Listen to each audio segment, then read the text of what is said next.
Të dashur më Krishtin Jaku takuam përsëri në emisionin Unë gjilli I së dielës. Kjo dielë është një dielë e veçantë në kishat tona ortodokse dhe quhet e diela e dafinave. Në këtë dielë në kishat tona ortodokse lexojmë një pjesë nga Ungjilli sipas Johanit ku na thuhet: Isui pra 6 ditë përpara Pashkës erdhi në Vithani ku ishte Lazari që pati vdekur, të cilin e kishte ngjallur prej së vdekurësh.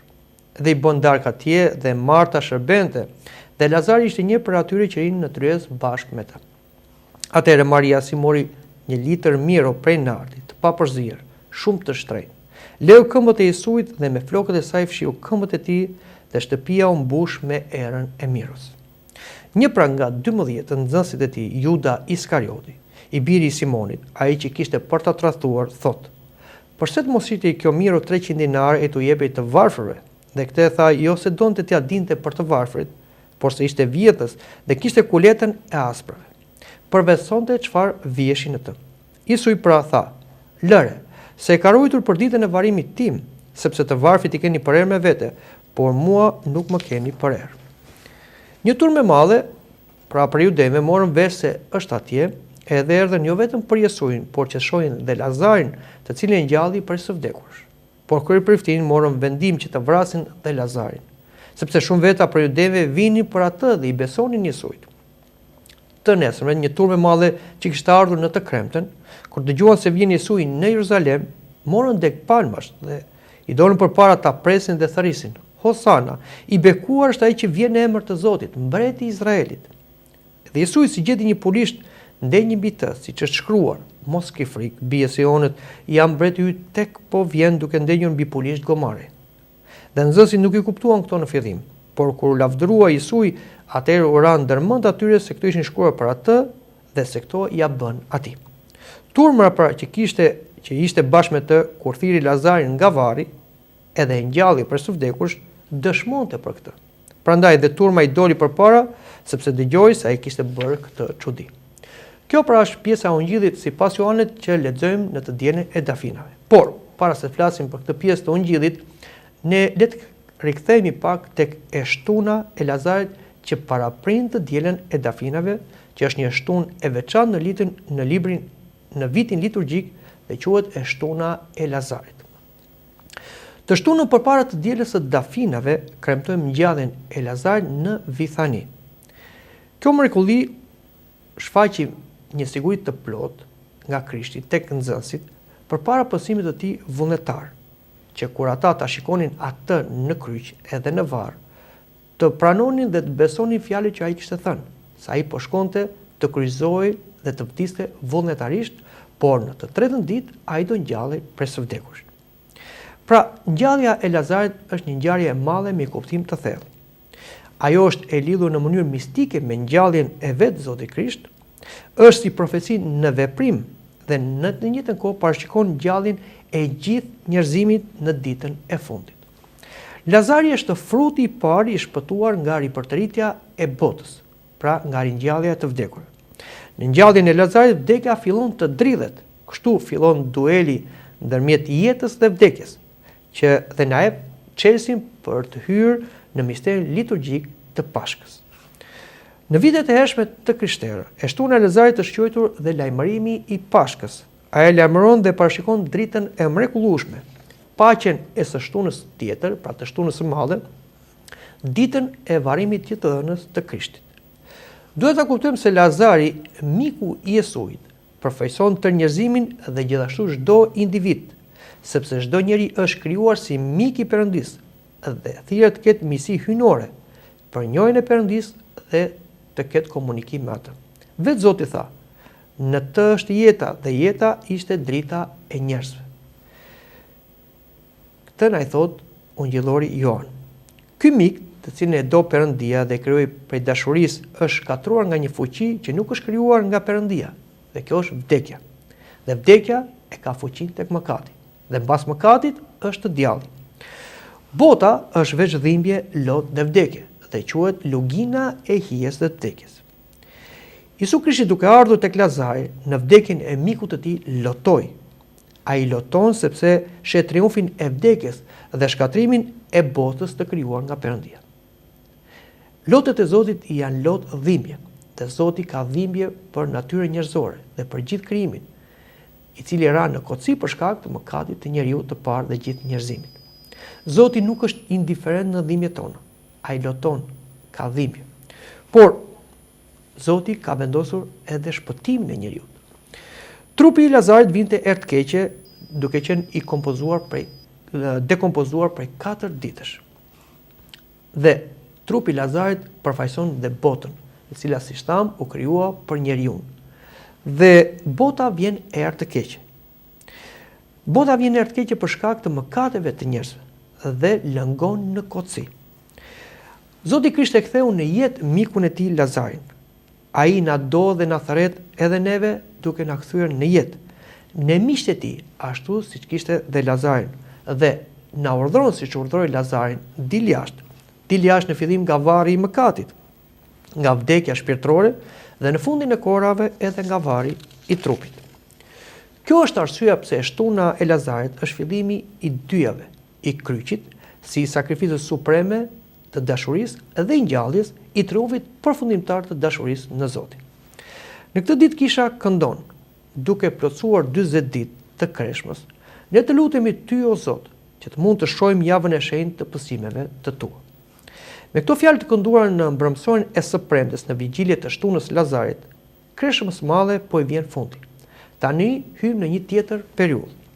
E shtuna e Lazarit dhe e diela e dafinave zë një vend të veçantë midis kreshmës së madhe dhe javës së shenjtë ose javës së pësimeve. Pas 40 ditë pendimi, që tashmë ka përfunduar, dhe para ditëve të errta, që do të paraprin javën e pësimeve, vijnë 2 ditë gëzimi dhe triumfi, e shtuna e Lazarit dhe e diela e dafinave. Tropari i përbashkët i këtyre 2 ditëve pohon qartë se nëpërmjet ngjalljes së Lazarit, Krishti na jep sigurinë e ngjalljes së përgjithshme. Kështu ne shkojmë në errësinë e kryqëzimit nëpërmjet dritës dhe gëzimit të këtyre 2 ditëve. Në këtë dritë ne gjejmë kuptimin e vërtetë të kësaj errësire pra të pësimeve të Zotit. Me këtë ditë ne shohim qartë fitoren e ardhshme të Isuit të Krishtit mbi vdekjen. Pra ashtu si Zoti Krisht ngjalli Lazarin që kishte 4 ditë i vdekur, kështu dhe Zoti do ngjall dhe veten e tij ashtu siç e paratha. Por le të flasim për ungjillin e së dielës, çfarë mesazhi ai na jep neve sot. Isui pra 6 ditë para Pashkës erdhi në Vithani ku ishte Lazari që pati vdekur, të cilën e kishte ngjallur prej së vdekur. Shtëpia në Vithani ishte një vend ku Isui kishte dëshirë të rinte. Kjo shtëpi është një vend i kënaqshëm për Zotin dhe ai rinte me dëshirë bashkë me Lazarin, mikun e tij, që ngjalli prej 4 ditësh dhe me motrat e tij Marta dhe Maria. Duke ardhur në Vithani afër Jeruzalemit nga ana njerëzore, Zoti kishte vënë veten e tij në rrezik, sepse dim që në Jeruzalem ishin mbledhur krerët e kryepriterive, skripët, farisenë dhe kishin organizuar kurthin për kapjen e tij. Ungjilli vazhdon dhe thotë: edhe i bën darkë atje dhe Marta i shërbente dhe Lazari ishte një prej atyre që rinte në tryezë bashkë me të. Në këtë varg na thuhet se pavarësisht armiqve të shumtë të Zotit, kishte edhe një mbetje të Izraelit që i qëndroi besnik deri në fund dhe rinte bashkë me atë duke e mirëpritur në shtëpinë e tyre. Një ndër ta pra ishte Lazari dhe motrat e tij Marta dhe Maria që i shërbenin. Ky grup i vogël ikonizon atë grup të pakët besimtarësh që me të vërtetë presin Zotin në zemrat e tyre dhe i shërben me dashuri, porositë dhe bindje. Ashtu na thuhet në zbulesë, ja unë qëndroj tek dera dhe trokas. Nëse dikush dëgjon zërin tim dhe hap derën, do ty tek ai, do ta dark me të dhe ai me mua.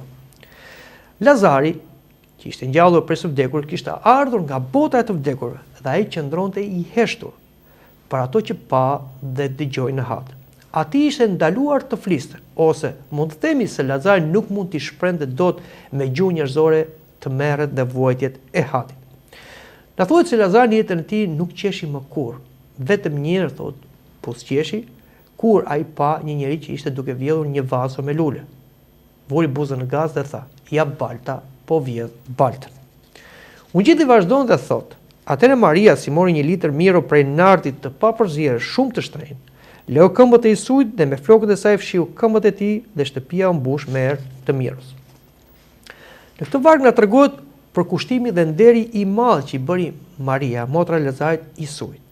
Ajo mori këtë litër vaj e rënkëndshëm prej nardit të pastër dhe vajosi këmbët e Jesuit. Në këtë veprim ai ishte duke u thënë të pranishme, por dhe gjithë njerëzimit se nuk ishte asgjë më shumë vlerë për t'i afruar Krishtit. Ai ishte i denjë për gjithçka që ne kemi dhe jemi.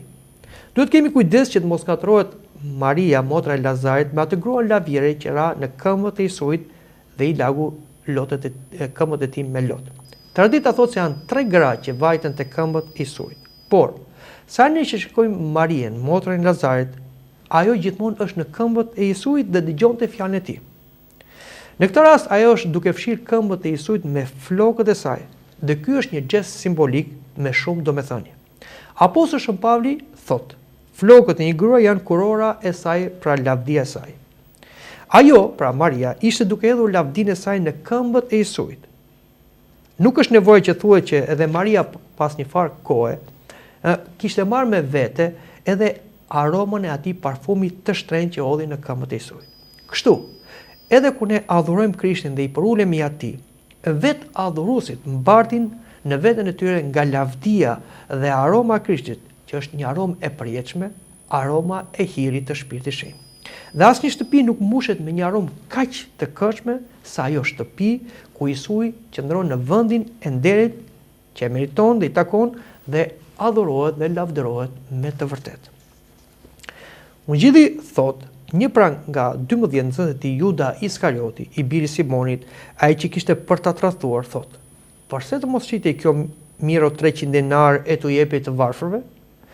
Përballë këtij veprimi adhurues dhe plot flijim të sinqert në këmbët e Krishtit nga Maria, motra e Lazarit, na shfaqet një kontrast të frikshëm Juda Iskarioti, një nga nxënësit e Zotit.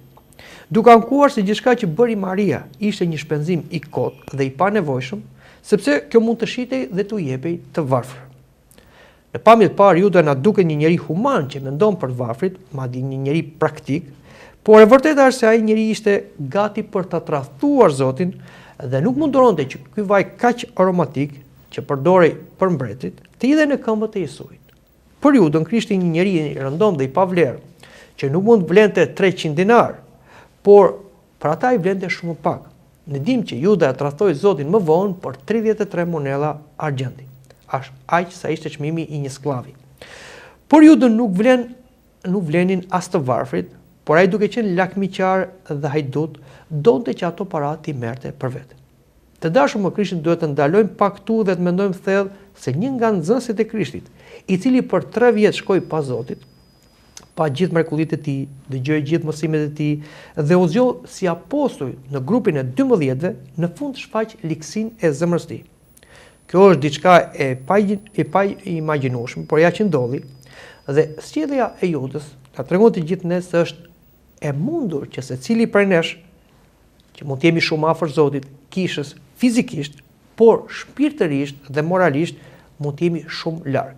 Dhe ora e provës, kur zjarri do të provojë veprën e secilit, se çfarë është, do të jetë fatale për ne, nëse mbetemi në hipokrizi dhe lakmi që quhet idhujtari. Ungjilli vazhdon dhe thotë, këtë e tha, jo se donte t'ia dinte për të varfrit, por se ishte vjedhët dhe kishte kuletën e asprave, përvesonte çfarë vjeshin në të. Apostulli Joanes sqaron shpejt në ungjillin e tij pse Juda tha një gjë të tillë. Jo thjesht se kishte dashuri për të varfrin, por se ishte një vjedhës dhe lakmiqar. Zoti i kishte lënë Judës qesen ose kuletën e parave, të cilat ishin dhuratë që bënin njerëzit të ndryshëm për ushqimin e Jesuit dhe të apostujve. Por Juda vidhte nga pak si miu që vjedh nga qypi i vajit. Dhe kështu nga dalë tek ai ishte futur demoni i argjendashjes, që është nga më të këqin dhe më të rrezikshmit, ashtu siç na thotë apostulli Shën Pavli. Sepse lakmia përpara është rënja e të gjithë këqijave, dhe duke lakmuar atë fort, disa u larguan nga besimi dhe e teshpuan veten e tyre me shumë dhimbje. Ungjilli vazhdon dhe thotë, Jesusi pra tha, lëre se ka rojtur për ditën e varrimit tim, sepse të varfrit i keni për erë me vete, por mua nuk më keni për erë. Zoti, duke ditur të gjitha të fshetat në shpirtin e Judës, por që të mos lejonte që hipokrizia e tij të ngatronte dhe nxënësit, do ryri duke thënë, mos e ndaloni atë duke bërë një gjë të tillë, sepse e ka rojtur për ditën e varrimit tim. Do me thënë, ajo dëshiron të hedhë këtë vaj aromatik si parathënit vdekjes sime dhe si një akt dashurie dhe adhurimi, dhe ajo duhet lejuar për këtë gjë sepse është e drejtë. Madje Zoti sqaron se nuk do të ketë kurrë ndonjë kohë që nuk do të ketë të varfër në këtë tokë, dhe të cilëve gjithmonë mund të afrojë mirësinë tonë. Por shërbesa e Zotit në këtë tokë ishte duke mbaruar dhe veprimi i Maris ishte duke treguar këtë gjë sepse sipas traditës judese, kur vdiste një pasur apo mbret, trupi i tij lyej me vaj aromatik, pra me mirë. Pra kjo gjë na kujton dhe neve se mundësitë që na jep Zoti për ta adhuruar, për t'i shërbyer, nëse nuk i shfrytëzojmë ato kalojnë, dhe ne nuk duhet vonohemi kur për të bërë atë që duhet që t'i afrojmë shpëtimtarit. Prandaj, një nga të këqijat më të mëdha që ne i bëjmë vetes është shpenzimi i kohës dhe refuzimi i mundësive për të lutur dhe shërbyer Zotit dhe të afërmit. Do të vijë një ditë që nuk do të kemi më kohë dhe mundësi, dhe çdo gjë që ne bëjmë me adhurim, bindje, porursi, nuk është asnjëherë e tepër edhe kot, si për Zotin edhe për të afërmit. Vazhdojmë dhe lexojmë më poshtë. Një turmë e madhe, pra për judeve, morën vesh se ishte atje dhe erdhën jo vetëm për Jesuin, por të shohin dhe Lazarin, të cilin ngjalli prej së vdekurit. Shpejt u përhapën fjalën që Jesusi ishte afër Jeruzalemit dhe pranë atij nuk mund mbaj e fshet dhe shumë njerëz erdhën në Vithani për të parë atë dhe të tjerët erdhën të shikonin Lazarin, të cilin ai kishte ngjallur prej së vdekurit. Këta njerëz të shumë dhe kurështar na kujtojnë sot atë turmë të madhe, ata njerëz që vinë në këto ditë të shenjta në Kish, siç janë e diela e dafinave ose ditët e javës së madhe, të cilët vinë në Kish thjesht nga kurioziteti ose si një forcë zakoni, duke parë shërbesa si shfaqje, por jo për një takim personal me Zotin, duke u bashkëkryqëzuar dhe duke u bashkëngjallur me atë. Ungjilli vazhdon dhe thotë, por kryepriftërinë morën vendimin që të vrasin Lazarin, sepse shumë veta për judeve vinin për atë dhe i besonin Jesuit. Në këtë vargje është portretizuar urrëtia e zemrës njerëzore, e cila i rikundër dhe pa shkak Zotit dhe besnikëve të tij. Në këtë ditë krerët e priftërinëve, të cilën vendosin të vrasin jo vetëm Zotin, por edhe Lazarin. Vetë Zoti u tha nxënësve: "Në qoftë se bota ju urren, ta dini se më parë më ka urryer mua." Prandaj, asnjëherë nuk duhet çuditemi pse shfaqet një urrëtie kaq e madhe për të gjithë besimtarët. Ajo është një urrëtie që gaza na fillen tek smira, ligësia, jeta e shturur e këtyre njerëzve mëkatar, që kur vihet përballë dashurisë, mirësisë dhe jetës morale të besimtarëve në Krishtin, ajo diskreditohet dhe reagon në mënyrë të dhushme, ashtu si dhe Zoti tha: "Mu kanë urryer pa shkak." Për shkak të Lazarit shumë judem besuan tek Jesusi. Kështu pra Lazari ishte një armik i qeverisë judese dhe duhej hequr qafe. Shpeshherë, ata që sillnin të tjerë tek Zoti janë për sistemet politiko-fetare, shënjestër për persekutime, madje edhe për martirizim. Ringjallja e Lazarit është një akuzë për vetë kryepriftërinë, të cilën duke qenë nga sekti i Saduqejve, që mohonin ngjalljen e të vdekurve, ata donin ta zhduknin këtë provë të ngjalljes, duke vrarë vetë personazhin Lazarin. Kjo është rruga e heretikëve, të cilët duan të vrasin të vërtetën me çdo mjet dhe justifikim. Por Ungjilli thotë, të nesërme një turmë e madhe që kishte ardhur në të kremten, duke dëgjuar se vjen Jesusi në Jeruzalem, morën deg palmash dhe i dolën përpara ta presin. Edhe thërisin: "Hosana, i bekuar është ai që vjen në emrin e Zotit, mbreti i Izraelit." Në këtë vargje na tregohet hyrja triumfale e Jesuit në Jeruzalem. Ishte e diela para kryqëzimit të tij.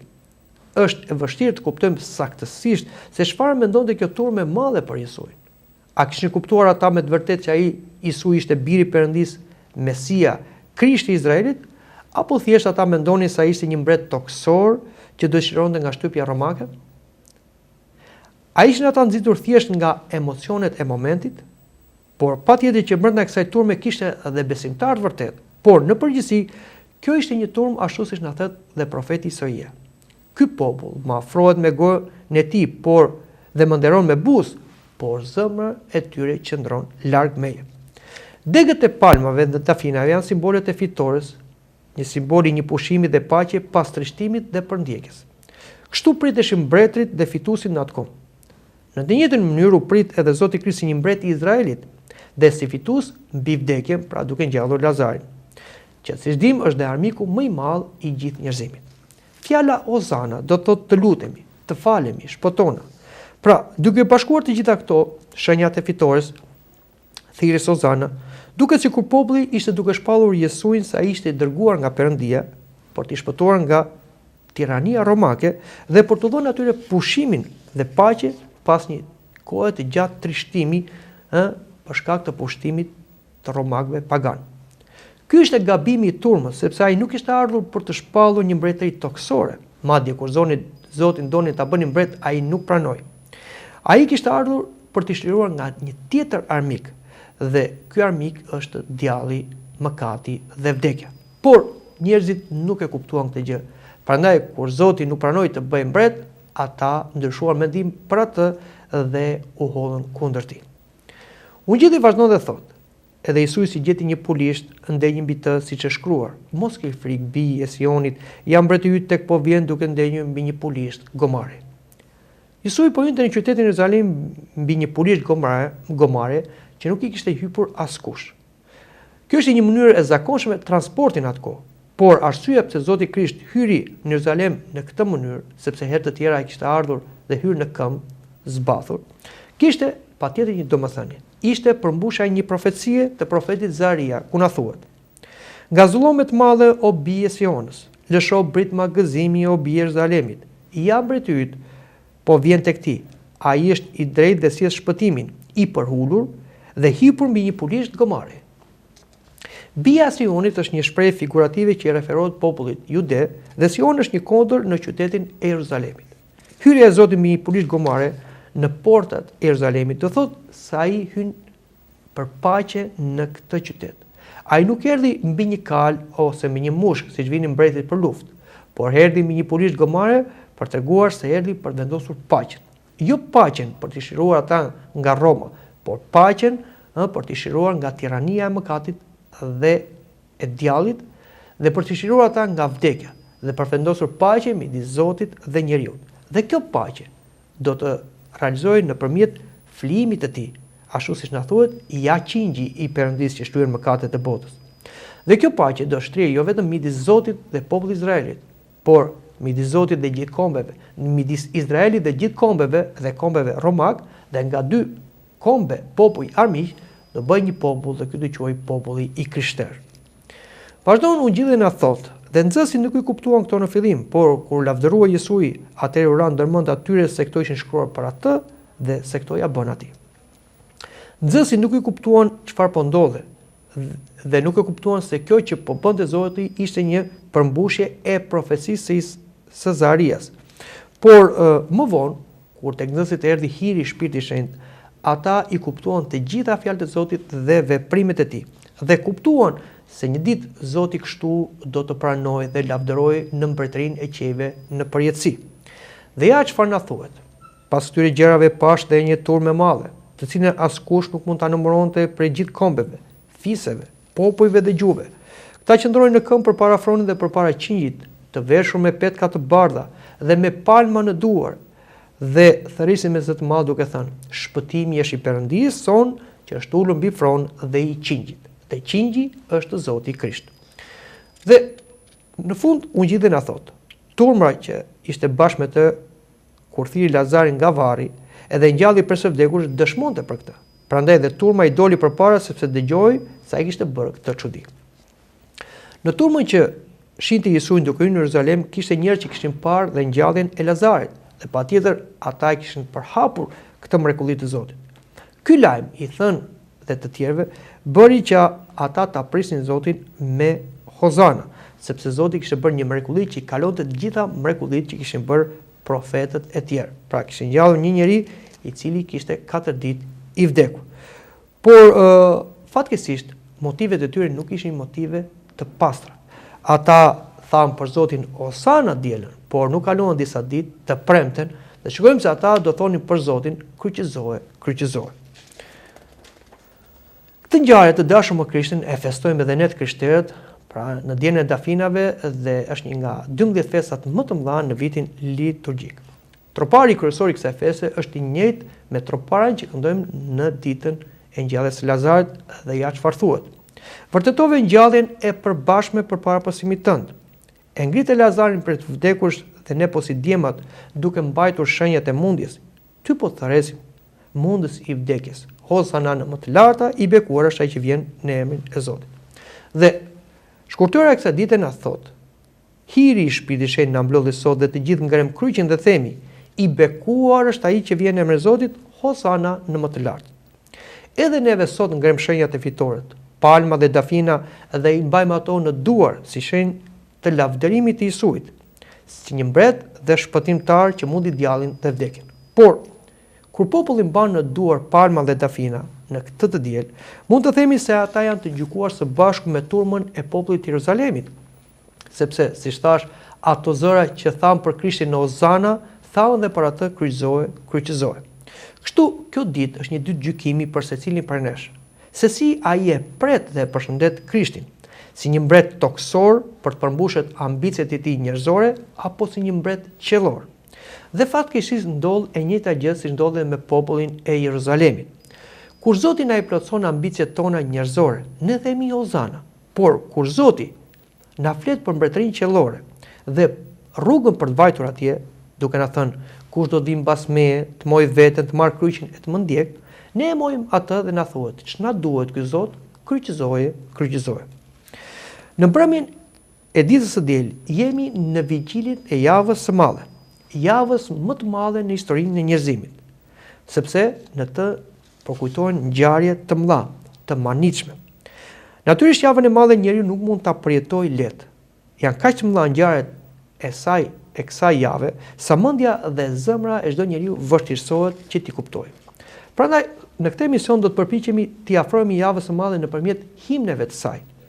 Që atëherë kur u ngrit kryqi i Zotit Krisht në kotrën e Golgothas, ishin shumë njerëz të cilët e përjetuan vujtjen e tij dhe sipas talentit që i tha Zoti, me atë frymën e poezisë, dhuruan himne dhe krijime të larta poetike, prekse dhe të paçmuar. Kisha jon këtë thesar nuk e la të humbas, por ajo e mblodhi dhe bëri pjesë të traditës së shenjtë dhe na i dha si një ushqim shpirtëror në këtë javë të madhe. Nga kjo pasuri e himnografisë do të marrim një himn dhe do ta komentojmë dhe ta përjetojmë si para përgatitjen për të filluar javën e madhe që fillon të dielën në mbrëmje. Dhe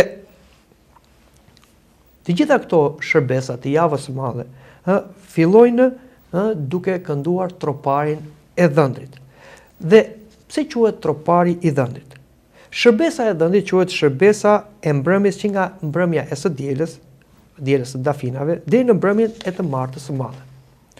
Dhe ky tropar thot: ja se ku vjen dhëndri.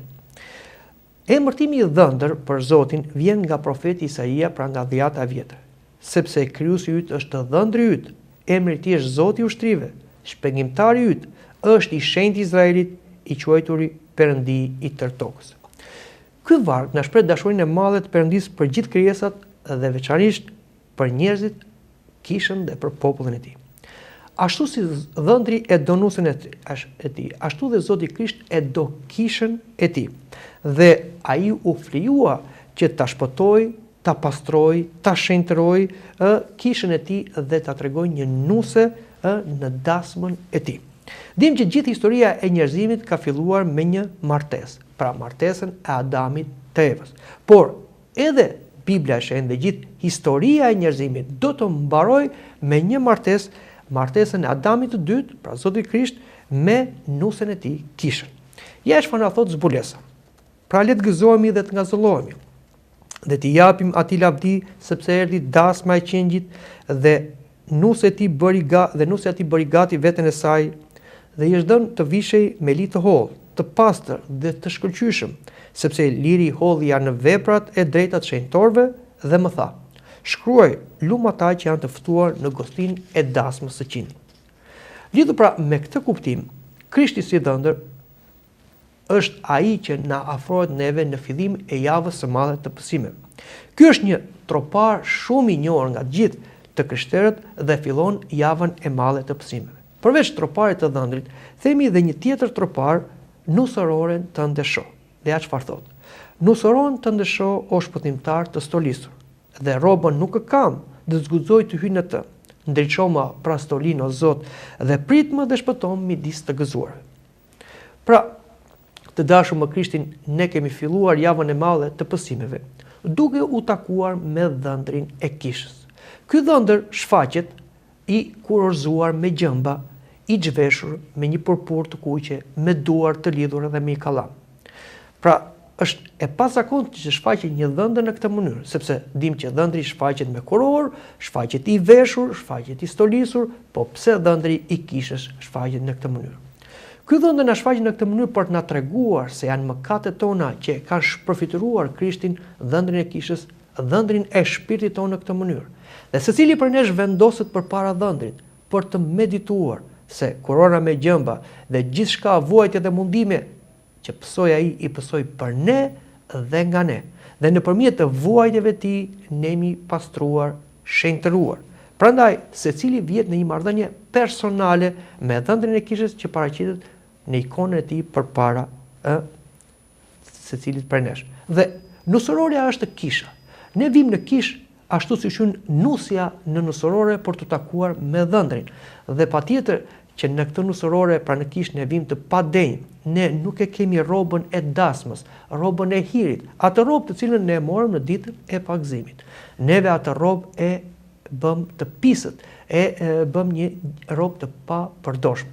Prandaj ne duhet ta pastrojmë këtë robë me anë të pendimit, rrëfimit, vajtimit dhe kështu të marrim pjesë në gostinë e madhe të dhëndrit me nusën në dasmën qiellore dhe të bëjmë pjesë e të gëzuarve.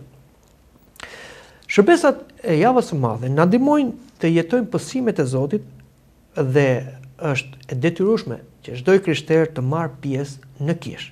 Pra vetëm në kishat tona ortodokse kryen këto shërbesa që janë jashtëzakonisht të bukura, prekse dhe me shumë mendime të thella.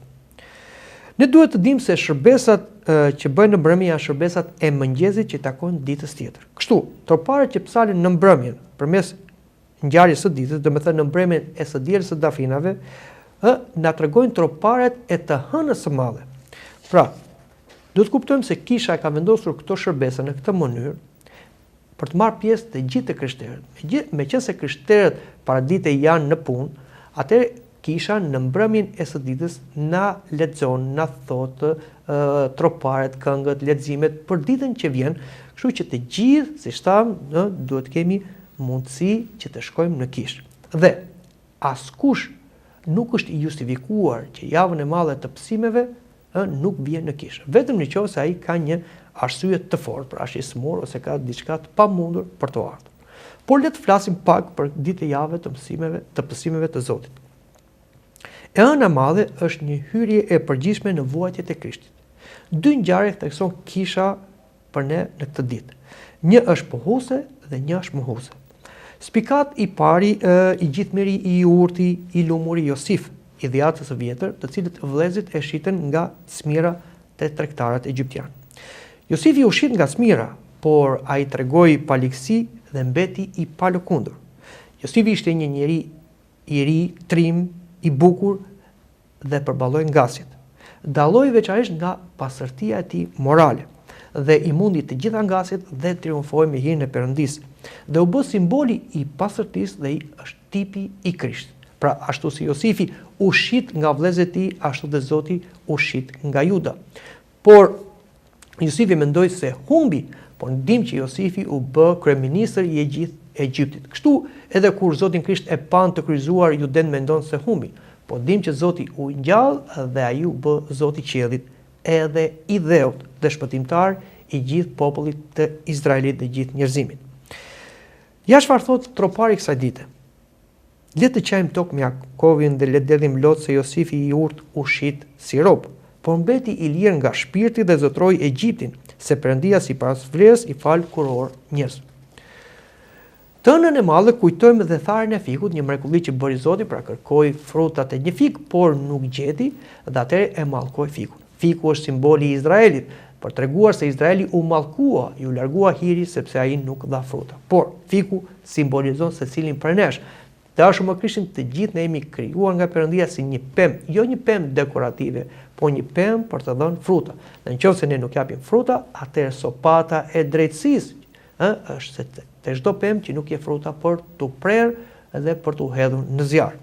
Prandaj duhet jemi të kujdesshëm dhe të përfitojmë nga koha që na jep Zoti dhe të japim fruta, frutat e Shpirtit të Shenjtë, dashuri, gëzim, paqe, zëmërgjërsi, ëmbëlsi, mirësi, besim, vetëpërmbajtje. Dhe ja çfarë thot Sinaksari ditës së hënë, të hënën e madhe dhe të shenjtë, përkujtojmë Josifin e lumtur, të fortë mirë dhe fikun që mallkua dhe u tha prej Zotit. Vin të martën e madhe dhe kjo shërbes kryhet në mbrëmje të së hënës.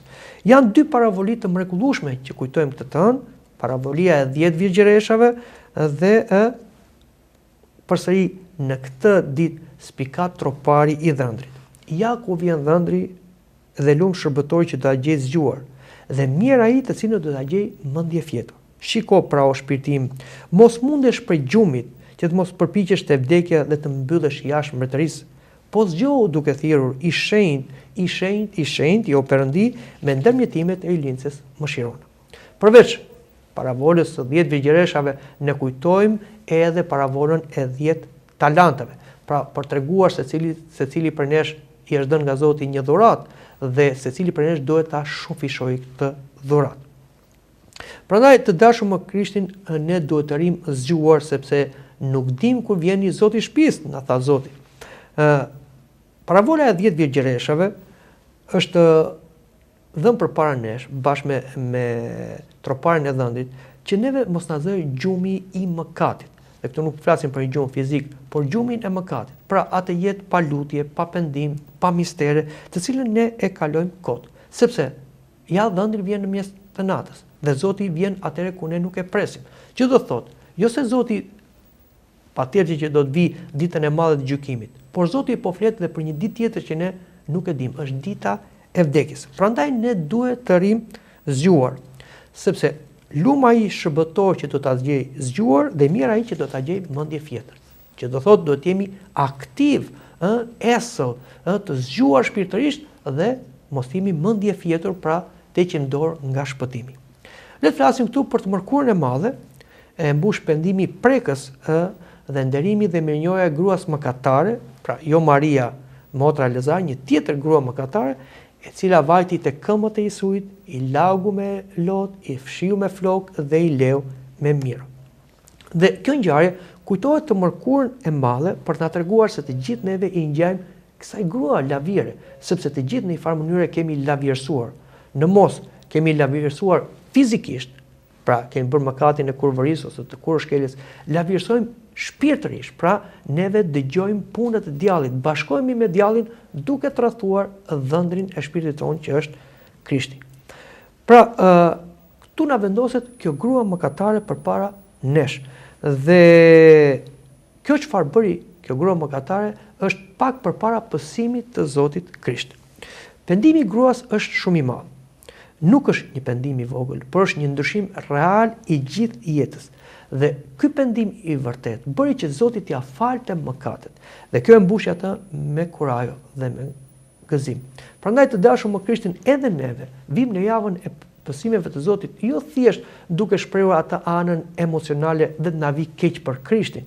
Çfarë tha Zoti atyre grave që qanin për atë kur ai po shkonte në Golgotha? Gratë Jeruzalemit mos qani për mua, po qani për veten tuaj. Nëse u bë kështu me ullirin e but çfarë ose me bimën e njohur, çfarë do bëhet me bimën e thatë? Pra, ne duhet qajmë për mëkatet tona dhe duhet vendosemi në një marrëdhënie personale me Zotin, që është si dhëndri i kishës përpara nesh. Dhe në këtë të martën e madhe, ose më mirë themi të mërkurën e madhe që fillon dhe kryet kjo shërbes në të martën në mbrëmje, dëgjohet edhe himni i Morgeshës Kasjani. Tropari i saj thot kështu: Zoti Krisht, ajo që ra në mëkate të shumta, ty po të vjen, të mori vesh se je Perëndi dhe Zot dhe të afrohet me të mira dhe me lot dhe me vajtime dhe me zi për vdekjen tënde dhe varrimin. Mirë unë tha se në shpirtin kam natën, dëshirën e pasionit, të errët dhe të pahënshme, dashurinë e mëkatit, prit mi lotët që derdhen si lumë, ti që lartë e iq në ret tërë ujin e detit, unju, dhe dëgjojnë pshërtimat e zemrës se zbrite edhe qiellin me mëshirën e pamatur? Ja ku ti putha dhe duart edhe këmbët, ja ku ti fshiva dhe ti pastrova me gëshetat dhe me flokët e kokës? Mbrëmave në parajs, Eva kur dëgjoi krismën, trokollimin e këtyre u fshet me ruar. Fajet e mia të shumta dhe mëkatet dhe greminat, kush më i numëron o shpëtimtari të dhënës? Mos po përbuz mua të mjerën tiju i vetmi Zot i mëshirave. Por një ngjarje tjetër e rëndësishme dhe e frikshme që ne kujtojmë të mërkurën e madhe është tradhtia e Judës, i cili ai na tregohet se vajti dhe u bashkua me armiqtë e Zotit dhe ra në ujdi për ta tradhtuar Zotin për 30 monedha argjendi. Pra, nxënësi bëhet tradhtar, i liri bëhet shërbëtor i pasioneve dhe i parave, i lumuri bëhet i padenjë dhe shembull për shmangje.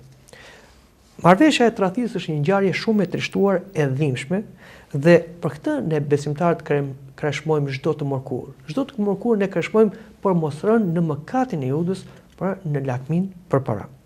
Pra, këto ngjarje që kujtuam janë ngjarje që kujtojnë 3 ditët e para të javës së madhe, pra të hënën, të martën dhe të mërkurën e madhe. Dhe të mërkurën në mbrëmje bëhet edhe evqelia, pra është një nga 7 misteret, vajimi i shenjtë, ku besimtarët vinë dhe lyen me vajin e shenjtë dhe të bekuar për të shëruar shpirtërisht dhe fizikisht dhe për të marrë fuqi për të hyrë në pjesët e tjera ose në ditët e tjera të javës së madhe të Pësimit. Por është e mirë që një besimtar para se të kryej evqelin të ketë kryer misterin e pendim rrëfimit.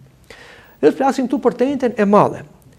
Kremtojnë këto ngjarje, larja e këmbëve të nxënësve, krijimi i misterit të Ekuaristisë hyjnore në darkën e fundit, agonia në kopshin e Gjetsemanisë dhe tradhtia e Krishtit nga Juda.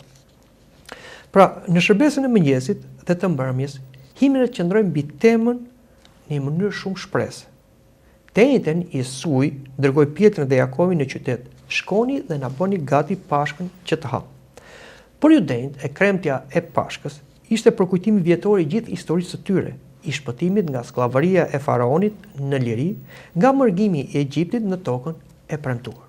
Tani Jesuj, Zoti Krisht, është vërtet qingji i Perëndisë që shlyen mëkatet e botës. Ashtu si judenjt përdorën gjakun e qingjit për të lyer thrarët e shtëpive që mos vriteshin nga angjëlli i vdekjes, tashmë gjaku i tij neve na ka pastruar nga mëkati dhe vdekja nuk ka më fuqi tek ne. Dhe është ai që na bëri kalimin nga vdekja në jetë.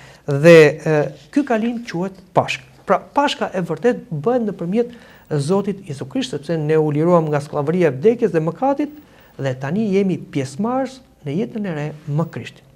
Ndërsa Jesuj dhe nxënësit e tij po hanin ushqimin e Pashkës jude, nga vetë Zoti u themelua misteri më i madh që ne kemi në kishën tonë ortodokse, kungimi hyjnor ose falënderimi hyjnor. Ai mori bukën, e bekoi, u andau nxënësve të tij duke thënë: "Ky është trupi im, që thyet për ju për ndjesën e mëkatit. Bëjni këtë në përkujtimin tim." Pastaj mori potirin dhe tha: "Pini këtë të gjithë. Ky është gjaku im që derdhet për ju për ndjesën e mëkatit."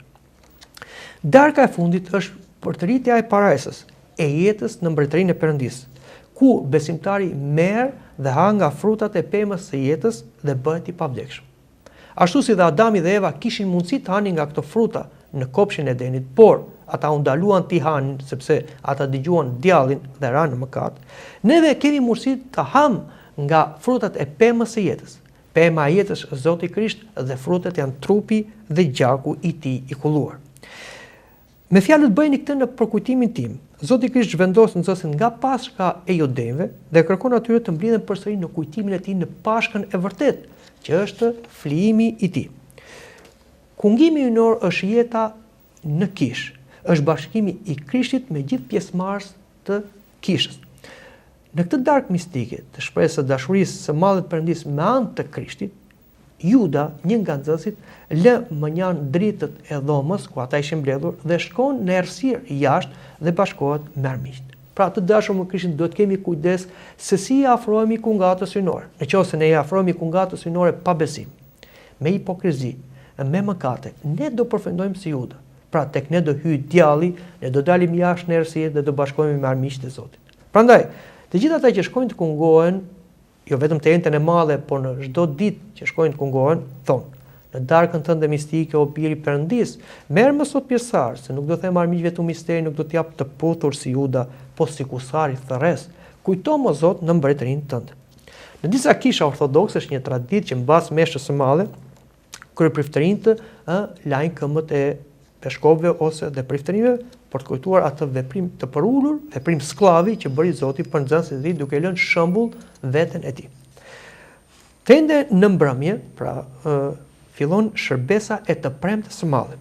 Në këtë ditë të së premtes së madhe, kremtojmë vuajtjen e Krishtit, talljen, kurorën me gjëmba, kryqëzimin, gozhdët, uthon dhe plagët, vajtimin dhe grave, po ashtu dhe pësimet e Zotit ose kryqëzimin e tij. Në një kohë pësimi nuk është i ndarë nga ngjallja. Neve nuk shikojmë një Krisht të kryqëzuar dhe qajmë me dëshpërim dhe pa shpresë. Por, ne vërtet shikojmë një Krisht të kryqëzuar në të premten e zezë, por me shpresën e ngjalljes në dielën e Pashkës. Kryqi dhe ngjallja janë dy aspekte të pandara. Prandaj ne themi kryqi o Zot është jetë dhe ngjallje. Himnet e shërbesës së mëngjesit në të premtes, siç tham, këndon të enjtën në mbrëmje dhe marrin një formë të veçantë me leximin e 12 ungjive, ku na fillojnë bisedës që Zoti bëri me nxënësit në darkën mistike dhe mbarojnë me përshkrimin e varrimit të tij. Dhe ku lexohet ungjilli i 6, atëherë të gjithë dritat e kishës fiken dhe kryeprifti ose prifti del nga jeroria duke mbajtur kryqin me ikonën e Krishtit kryqëzuar dhe thotë: "Sot varet mbi dru ai që vari dhen mbi ujëra. Me një purpur të gënjeshtër vishet ai që veshi qiellin me re. Shuplaka doroja e çliroi Adamin në Jordan. Me perona u mbërthye dhëndri i kishës. Me shtiz u shpua bir i virgjëreshës. I falemi pësimeve të tua o Krisht, rrefena dhe ngjalljen tënde të lavdëruar." Kryqi pastaj vendosen në qendër të kishës dhe të gjithë besimtarët janë të thirrur. Në mëngjes të së premtes së zezë, pas orëve të mëdha, kryq shërbesa e mbrëmësorës dhe mbas leximit të ungjillit sipas Matheut që na tregon zbritjen e trupit të Krishtit në varr nga Nikodemi dhe Josifi nga Arimatheja, një prift del nga jeroria ose kryeprifti dhe i afrohet kryqit që është në qendër të kishës dhe merr ikonën e Krishtit të kryqëzuar, e mbështjet me një qefin, me një çarçaf të bardhë dhe duke mbajtur në krah e fut në jerore dhe vendos në tryezën e shenjtë që është simbol i varrit të Krishtit. Në fund të mbrëmësorës, atëherë vendoset epitafi, një tavolinë ose diçka që simbolizon, ikonizon varrin e Krishtit dhe aty vendoset epitafi, pra është një mbulesë ngjyrë të kuqe e qëndisur me trupin e Krishtit të varrosur, ku të gjithë besimtarët vinë dhe e nderojnë. Dhe aty është edhe ungjilli. Dhe kështu përfundon e premtja e zezë. E premtja e zezë është një premte shumë e dhimbshur, e hidhur për ne të krishterët dhe këshillohet që këtë premte të zezë njerëzit mos bëjnë punë fizike të rëndomta. Në traditë thotë edhe zogj nuk bëjnë fole, prandaj këtë premte të zezë duhet të kemi kujdes që të marrim pjesë në kishë, por të bashkëkryqëzuar me Krishtin. Dhe secili prej nesh duhet mendoj përpara Krishtit të kryqëzuar dhe të varrosur, se ishim ne ata që e kryqëzuam dhe për shkakun tonë ai vdiq dhe varros, po me shpresën e ngjalljes. Dhe vjen e shtuna e madhe dhe fillon të premten në darkë. Ne këtë ditë kremtojmë varrimin e Zotit Krisht, pra zbritjen e Zotit Krisht në botën e të vdekurve, në hall, dhe ne vërtet e shikojmë trupin e tij të varrosur, por me shpresën e ngjalljes, sepse gjithë kalbëzimi i natyrës njerëzore do të gjejë transformim nëpërmjet të ngjalljes së Krishtit. Pra, e shtuna e madhe është një ditë që bashkon të premten e zezë, pra për kujtimin e kryqit, bashkë dhe me ditën e ngjalljes, pra është në mes. Përpara ngjalljes, zë një vend ngjarja me cilën dëshpërimi transformohet në gëzim. E shtuna e madhe është pikërisht kjo ditë e transformimit, dita e fitores mbi vdekjen. Gjatë ditës ne soditim vdekjen e vetë vdekjes. E gjithë kjo është shprehur në shërbesën e të shtunës së madhe. Notat bazë të kësaj shërbese janë vajtuese, por kisha është e kujdesshme. Ajo vërtet shikon, siç thashë, Krishtin të varrosur, por asnjëherë jo me dëshpërim, por me shpresë se Krishti do të ngjallet. Dhe ja çfarë këndohet atë ditë. Sot vari mbajti atë që mbajti krijimi në duart e tij. Një gur mbulon atë që mbuloi qiejt me lavdi. Jeta fle dhe theri dridhet dhe Adami shlirohet nga prej atij. Në fund të shërbesit gjithë shkojnë me epitafin jashtë, pra përshëndesin epitafin dhe bën një procesion rreth kishës ose diçka më shumë, dhe kjo është e quajtur e shtuna e bekuar. Duke përdorur këtë titull, ajo bashkon të shtunën e shenjtë me aktin krijues të Perëndis, i cili e krijoi njeriu sipas ikonës së tij në ditën e premte dhe në ditën e shtunë pushoi.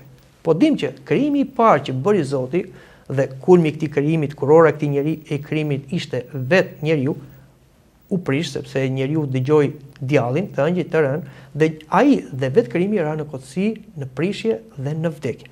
Kështu që Zoti në dashurinë e tij erdhi për ta rikrijuar njeriu. Prandaj dhe Zoti Krisht qëndron 6 orë në kryq dhe mbas 6 orë, mbasi ai tha mbaroi, pra mbaroi procesi i restaurimit të natyrës njerëzore, ai dha shpirtin tek Ati dhe zbriti në botën e të vdekurve. Dhe atje shkoi për të gjetur Adamin, Evën dhe të gjithë ata që e prisin, dhe mund themi se profeti i fundit që vajti që Johan Parenci dhe Pagzor. Ashtu si ai e paralajmëroi Zotin Krisht si shpëtimtarin e Izraelit mbi dhe e tregoi dhe në botën e të vdekur. Dhe një nga troparet e Krisht na thot se Adami, kur dëgjoi hapat e Krishtit që po zbrise në botën e të vdekurve, tha: "Unë këto hapa i njoh, sepse i kam dëgjuar në Eden dhe u fsheha nga frika e mëkatit. Por në qoftë se Perëndia ka zbritur tani në ferr, në hat, ne shpëtuam." Pra, kjo është fitoria e Krishtit mbi botën e të vdekurve dhe quhet ngjallja e parë. Dhe të dashur me Krishtin, në këtë ditë, në kishën e ngjalljes në Jeruzalem, ndodh një nga mrekullitë që përsëritet çdo vit. Pra, patriku ortodoks hyn me 33 qirin të pandezur në varrin e Krishtit dhe vjen drita hynore, dhe vjen nga lart ose del nga varri dhe i ndes to 33 qiri, dhe kjo ndodh të shtunën e madhe në orën 12 të drekës që paraprin ngjalljen e madhe të Pashkës së Zotit ose të ngjalljes së Zotit. Pra, me pak fjalë të dashur me Krishtin, këto janë ato ditë që ne kujtojmë të gjithë javën e madhe të Pësimit. Dhe kështu përgatitemi për të shkuar të dielën në kishë, pra në vigjiljet të dielës, pra presim orën 24, pra të filloj dita tjetër, dhe të gjithë me qiri të pandezur, presim që t'i ndezim ato nga kryeprifti ose prifti, i cili merr dritën nga brenda altarit, nga ajo dhima, simbol i dritës që e mund errësirën, simbol i dritës së ngjalljes, dhe secili prej nesh shkon duke dëgjuar troparin: "Erni merrni dritë nga drita që sperëndon dhe lavdëroni Zotin që u ngjall së vdekursh." Dhe kjo ndodh të dielën e Pashkës, por për këtë do flasim në një emision tjetër. Mendoj që këtu ta mbyllim këtë emision për të uruar dhe për të nxitur njëri tjetrin në kremtimin e javës së madhe të Pësimeve, me përkushtim, përulësi, pendim, rrëfim dhe mirënjohje.